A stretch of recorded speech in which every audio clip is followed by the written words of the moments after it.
Joseph Vijay எனும் நான்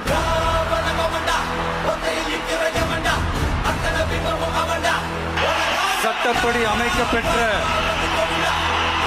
இந்திய அரசியல் அமைப்பின்பால்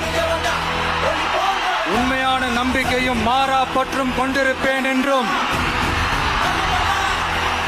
இந்திய நாட்டின் ஒப்பில்லாத